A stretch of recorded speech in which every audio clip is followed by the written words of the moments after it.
Antonini de Jiménez es doctor en economía y ha estudiado de cerca los fenómenos sociales en países menos desarrollados. Con sus vídeos en redes sociales se ha convertido en todo un fenómeno. Hace pocos años, una tragedia personal le llevó a Dios. Empecé a gritar desconsoladamente, ¿dónde estás tú? El Espíritu de Dios está la libertad, se recoge en la segunda carta a los Corintios. Un versículo que bien podría resumir la vida del siguiente protagonista. Antonini de Jiménez nació en Marchena, Sevilla, tiene 41 años, es doctor en economía, con una maestría en la London School of Economics, LSE, ha escrito Liberofobia y Despierta contra una vida en aislamiento y actualmente trabaja como profesor en la Universidad Católica de Pereira, Colombia. Lector indomable, curioso empedernido, Antonini ha vivido en países como México, Camboya o la propia Colombia, donde ha estudiado de cerca los fenómenos económicos de los países menos desarrollados. Con su gorra calada y las muñecas llenas de pulseras, este amante de la libertad publica con éxito vídeos de economía en sus redes sociales, en los que no faltan referencias a eso que ha llamado el principio y el fin de cada cosa que hace en la vida.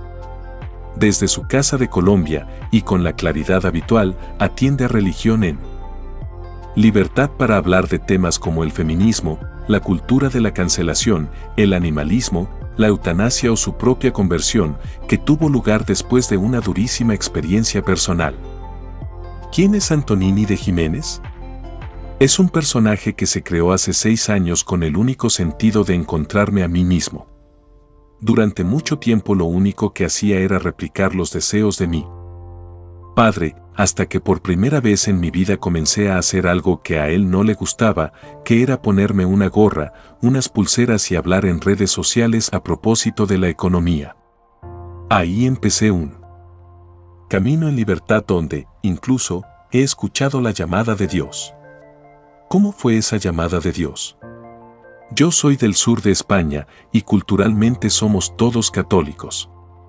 Pero, cuando me convertí, Dios me hizo entender que todo lo que había hecho en mi vida era buscarlo a Él, e ir en búsqueda del Señor es ir en búsqueda de la verdad. Dios es la consecuencia de querer la verdad, y la verdad es la búsqueda indispensable que el hombre tiene de querer ser libre. Porque, la libertad es lo único que nos diferencia de un perro o de que un biólogo nos diga que en un 99,99% somos exactamente lo mismo que un orangután. Puede ser verdad, pero no he conocido orangutanes que puedan decir que son hombres en un 99,99%.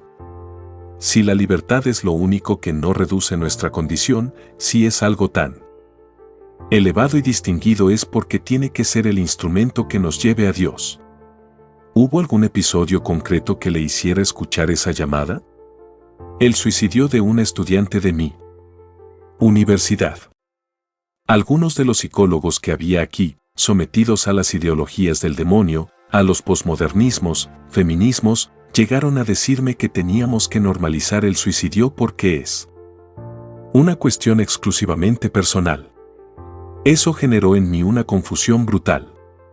Me fui por la noche a caminar a una zona de bosque y empecé a gritar al cielo, ¿dónde estás? Se suicida una niña de 17 años y tú, ¿dónde estás?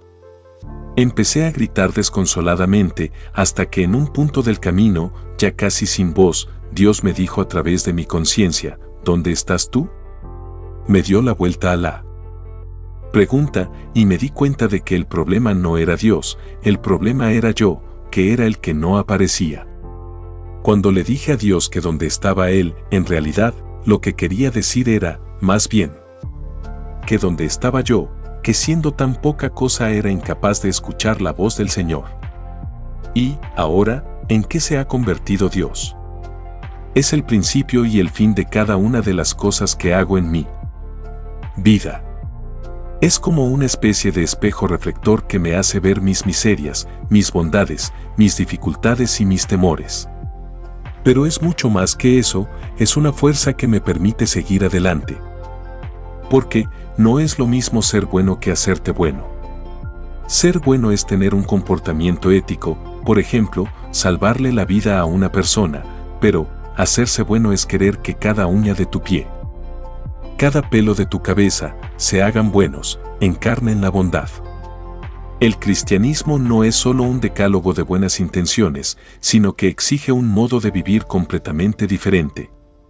¿Cree que existe una única verdad? Creo que en la Iglesia nos hemos mundanizado de alguna manera.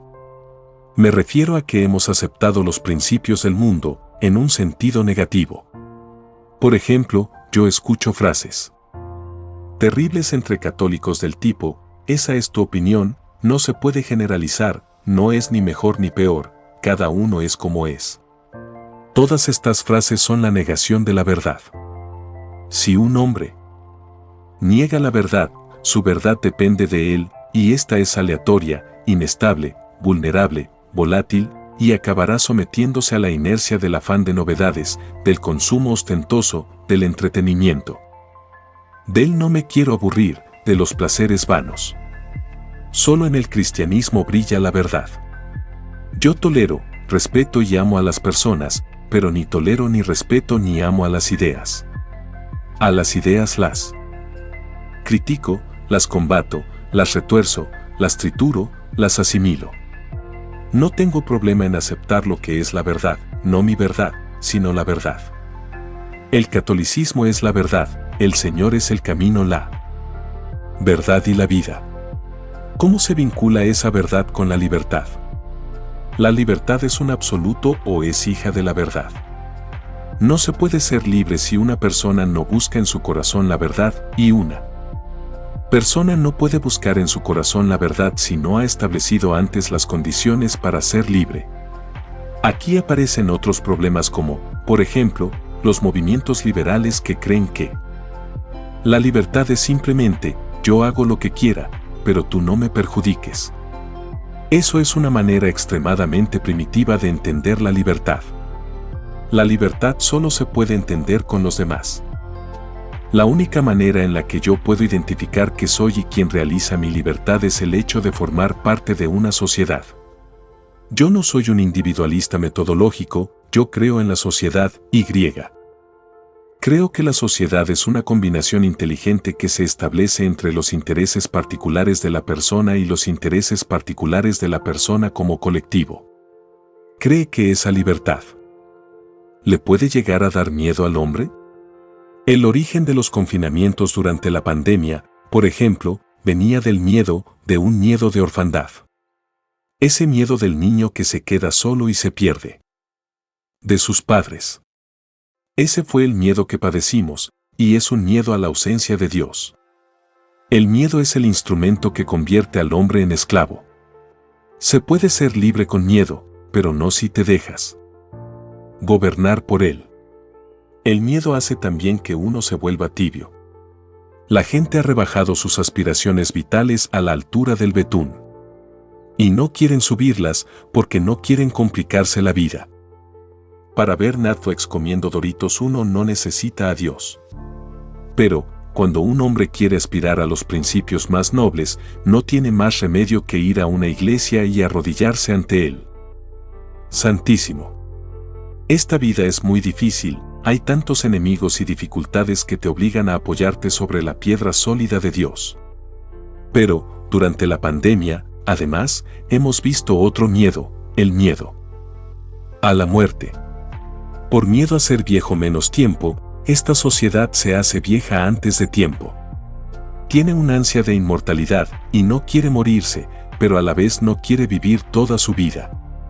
El hombre de hoy tiene un miedo terrible a morirse porque tiene un miedo terrible a vivir. Un hombre solo le tiene miedo a morir cuando ha malgastado su vida. Cuando la persona lo ha dado todo, ha llegado al final de su vida habiendo hecho lo que tenía que hacer, recibe la muerte con los brazos abiertos y en las manos del Señor. ¿Habla usted del miedo a la muerte? ¿Qué opina de leyes como la de la eutanasia?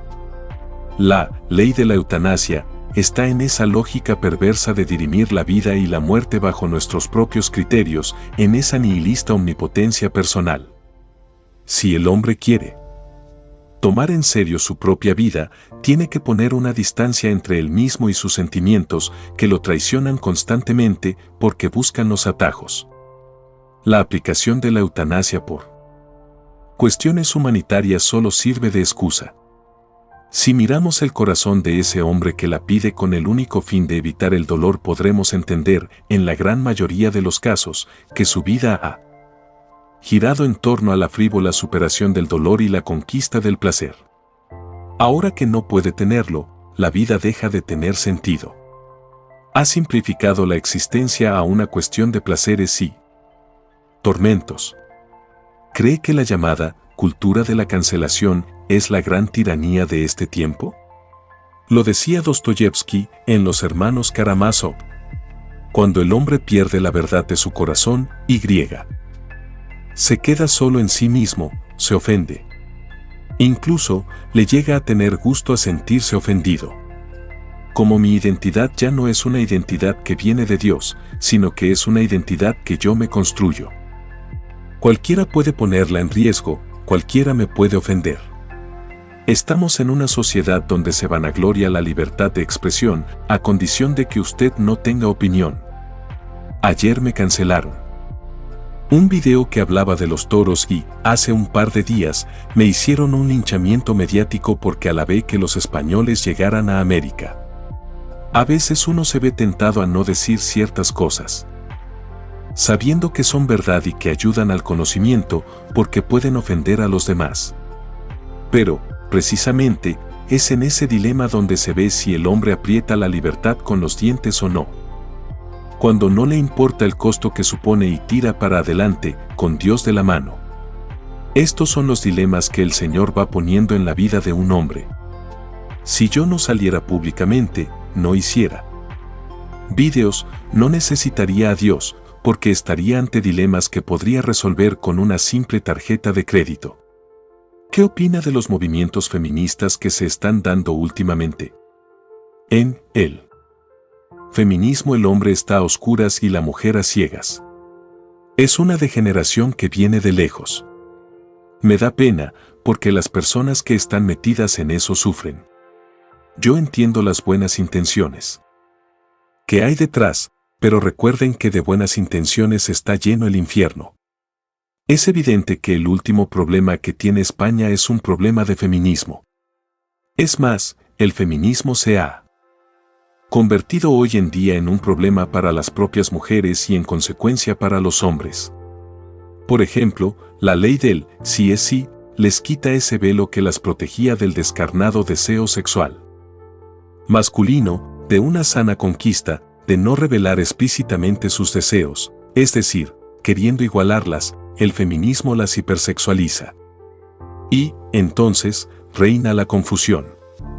El hombre, por no poder actuar como hombre, al sentirse culpable, deja de saber que es un hombre, y lo mismo le ocurre a la mujer. El feminismo es un pensamiento diabólico porque busca igualar lo que es por naturaleza diferente. El problema es que llega con fuerza a la sociedad, contamina las políticas sociales y lo convierte todo en un absurdo. Ahora, en Andalucía, por ejemplo, los que se apunten al desempleo tienen prioridad si dicen tener un sexo no determinado. A este tipo de vulgaridades el hombre llega porque no tiene ni idea de a dónde va, no tiene claro el camino, va dando saltos. ¿Qué le parece? ¿Ese aumento exponencial de personas que deciden cambiarse de sexo? ¿Y la ley trans? No me extraña que esas cosas se hayan convertido en una moda. Ahora ya no es el día del orgullo gay, ahora es el mes. Son cosas de una deformación del género tan radical que viene de esa confusión de no saber quién es dueño de qué. Yo soy dueño de mí y de todas mis circunstancias. Cuando el hombre no encuentra freno a su propia estupidez, acaba cometiendo barbaridades de ese tipo. Yo creo que eso hay que denunciarlo de manera clara. Hay sacerdotes y obispos en España que lo denuncian con contundencia, como, por ejemplo, Munilla. Pero, lo tenemos que hacer todos los católicos y ni tan siquiera como católicos sino como defensores del hombre.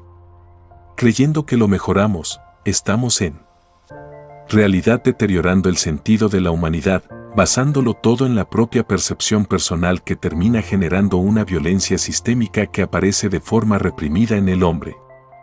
Por ejemplo, se tolera la tolerancia pero no las cosas que te lleva a tolerar.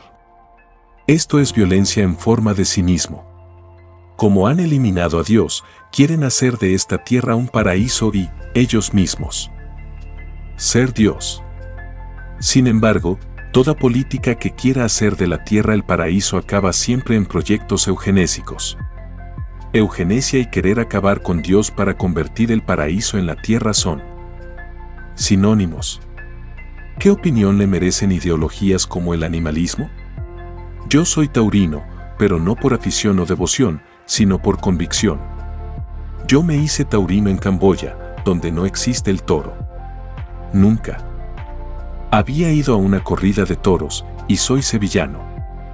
Durante mi conversión me di cuenta de que los dos modelos de hombres que se necesitan hoy para salir de las crisis son los curas y los toreros. Y, sin embargo, los curas son pederastas y los toreros son asesinos. Yo le digo siempre a mis alumnos que cuando vean a un hombre que lo critican con saña, vayan hacia él, que seguramente tenga algo de verdad. El animalismo ha conseguido cosas tétricas. Por ejemplo, cambiar el compromiso por el sentimiento. Si yo estoy casado con una mujer, tengo que llegar a compromisos con ella, pero con un perro no. Sin compromisos desaparece la razón y la persona empieza a alejarse del resto de seres humanos, se aísla y, cuando se recluye, aparece el miedo. El antídoto contra el miedo son siempre los demás. Cuando estoy triste, por ejemplo, porque se me ha muerto alguien, si tengo el abrazo de un amigo que me escucha y me aguanta, se fortifica mi espíritu. Cuando eso lo pierdo y me quedo con mi perro, con el que no puedo consolarme, empiezo a tener una pena interior brutal y me voy confundiendo y termino por exigir derechos para el perro. El mundo acaba siendo un enemigo para mí y solo me queda relacionarme con él a través de las redes sociales. ¿Cree que habrá pronto una tercera guerra mundial? No la habrá a corto plazo, pero cuando todo este proceso de denigración del hombre, en el que estamos cayendo, de pasotismo ilustrado, vaya calando, habrá una tensión irremediable que finalmente explotará. Ya hemos visto una mini explosión, que ha sido la pandemia. El confinamiento ha sido una guerra mundial, pero no entre países, sino del hombre consigo mismo. Las guerras que vendrán no serán entre hombres, sino del hombre consigo mismo, en un hartazgo de su propia vanidad. Cuando todo este proceso de denigración del hombre, en el que estamos cayendo, de pasotismo ilustrado, vaya calando, habrá una tensión irremediable que explotará. Foto, Universidad Francisco Marroquín / YouTube. ¿Cómo ve el futuro de la libertad? La libertad no se agotará jamás. Con que haya un par de hombres, que los hay siempre, que estén en condiciones de mantener la dignidad de toda la humanidad, será suficiente. Jesucristo era uno y mantuvo la dignidad, no solo de su generación, sino de toda la historia de la humanidad. Con que exista un hombre así, y todos tenemos en nuestro corazón el deseo de ser así, la sociedad mantendrá la esperanza. ¿Cómo ve el futuro de la Iglesia? Hace 20 años, Benedicto XVI escribió que la Iglesia quedaría en manos de 4 o 5 buenos cristianos, como las primeras comunidades. En esto no soy pesimista. La llama seguirá encendida mientras haya un hombre en la tierra que crea y rece ante el Señor. Todo lo demás forma parte de un proceso de purificación. Igual, habrá un menor número de católicos, aunque tampoco están así. Yo estoy asistiendo a casos de reconversión entre mis amigos, mis hermanos. Sus conocidos, antes los miraban con indiferencia, luego con incredulidad, ahora los miran con interés, y pronto será con admiración.